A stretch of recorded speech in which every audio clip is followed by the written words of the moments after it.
Ernie is who we were forgetting there. The Rockets avoided being swept and being the first playoff team eliminated last night as they beat the Lakers 115-96 to send the series back to LA for a Game 5. All 5 Rockets starters scored 16 or more points. LeBron had one of his worst playoff games of recent memory, finishing with just 10 points on only 2 made field goals. LeBron also had 8 turnovers for the second straight game, joining Joel Embiid and Magic Johnson as the only players with 8 or more turnovers in consecutive playoff games in the last 45 years. So now, is there any concern for anyone on the Lakers blowing a 3-0 lead? Perk? No, it's not. But I'm going to say this, Shay. Game 5 is a must-win for the Lakers. I know that much. They better get it done in Game 5, which I believe they will, because if it's prolonged past that, then we're going to be having a different conversation. But Game 5 on Wednesday is a must-win for Braun and the Los Angeles Lakers, because you don't want to have this series extended and all of a sudden Kevin Durant comes back and all of a sudden the Rockets and their confidence continue to grow, and all of a sudden we could be seeing something that we've never witnessed in the history of the NBA. So again, me knowing Braun, he's going to come with a level of focus. Those role players are going to play better at home, but they're in a must-win situation, Game 5. They better close it out in L.A. I agree with you. They definitely need to. There's no doubt about it. I'm still waiting to see if KG's going to show up in this series. Definitely seeing that. But I have no doubt that LeBron James, I said KD. I said I'm still waiting to see if he's going to show up in the series, meaning Houston. But I have no doubt that LeBron James is going to show up. And I definitely think it's a must-win. I agree with Big Perk about that. Lakers can't afford to lose this game. Houston win 2 in a row. Things get very interesting going back to Houston for Game 6. Speaking of Kevin Durant, let's transition now to the Rocket side of things, where before the game, our Dave McMenamin reported that Amin Thompson had no idea how KD was feeling, which could imply that KD may have been doing his rehab away from the team, or perhaps the team hadn't been checking on him. Kevin Durant was not on the bench, if you remember, in Game 3 on Friday. He was on the bench last night, though, in Game 4. So now the question becomes, is Kevin Durant maybe disconnected from the Rockets? Perk, what do you think? Hell yeah, it's a disconnect there. But then Amen Thompson defense, he's not supposed to know what's going on with Kevin Durant because he's in the middle of the playoffs and he got to worry about winning a Game 4, right? But when you think about how up and down they've been all season long, when you think about the quote-unquote allegations of the burner account with Kevin Durant during All-Star Weekend that was being exposed, when you think about, Alfred Sengun and Kevin Durant not being able to be on the same page, it's things that have transpired throughout the course of this season that gives me reason to believe that this team is not on the same page. Okay, and when you look at a Game 3, an important Game 3, it ain't that much treatment in the damn world that you can't come sit your behind on the bench and be a leader and support your teammates throughout the time when you know you're in a must-win situation. I had a situation like this that happened with KG. KG used to sit in the back in 2008, 2009 when he was dealing with his knee injury. We in the middle of a heated series with the Chicago Bulls in the first round against Derrick Rose and Joakim Noah and them. And then Doc went in the back and he sent somebody in the back and told KG, I need you on the bench. I need you being an extension of me and rooting on your teammates. I need you to be a voice in the huddle. It is vital for a veteran, a 2-time NBA champion, Finals MVP, to be on the bench rooting and cheering and encouraging his young guys while he can't be on the floor to help them. No disagreement there. We agree. But it's a little bit deeper than that for me. Big Perk, we all know how sensitive KD can be. We've all experienced it. You know what I'm saying? I have, you have, others. No doubt about it. Kevin Durant is one of the greatest players to have ever played the game of basketball. He is a champion 2 times over. He is a 2-time Finals MVP. He is one of the top 3 greatest scorers in the history of basketball. That's how gifted he is. And he's Olympic gold medalist and the whole bit. One of the most storied careers you will ever see. At some point in time, we need to talk about him like that. And you know how he would help? If he acted like he cared.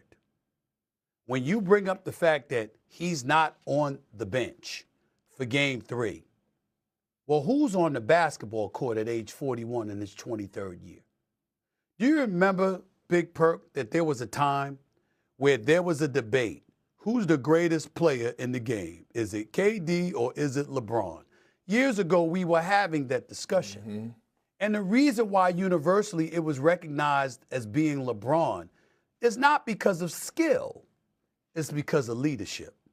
Because somehow, some way, whether he's hurt, he's not playing, or he is playing, you always see LeBron on that bench. Whether he's injured or not, he's always the marquee. And somehow, some way, in some fashion, he's answering the call, meaning the magnetic attention that is brought to him. He didn't shy away from it. He embraced it. And you're looking for something like that from KD because you want the comparisons to be validated and justified.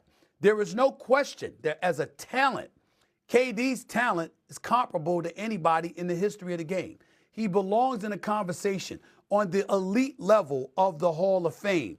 There's no shade or disrespect that deserves to go his way in terms of his skill set. But on far too many occasions, when he's been sensitive and we've gotten on him for being sensitive, what were we attacking him about? It wasn't his game. It wasn't his skill set. It wasn't his commitment to greatness on the basketball court. We were talking about those intangibles that lend itself towards being the leader that he needs to be to galvanize inferior players that wear the same uniform as him to uplift them in the best possible fashion. We questioned that about him, and he got defensive about that in the past. It happened in Phoenix. It happened in OKC. Didn't happen in Golden State because it didn't need to because you had Steph Curry there, and that wasn't his role. It happened in Brooklyn, too. We've always had these questions. And so here we are. I've seen him on the court. I've seen him imploring guys to do better. I've seen him cheering them on. I've seen him doing the things that he's supposed to do. I'm not implying that he hasn't done that in Houston. I'm saying game 3, unfortunately, reminded others of what he hadn't done or wasn't perceived as doing for years and years and years throughout his career, which is what separates him from being in the conversation with the other dudes. Because ultimately, we have to look at your resume.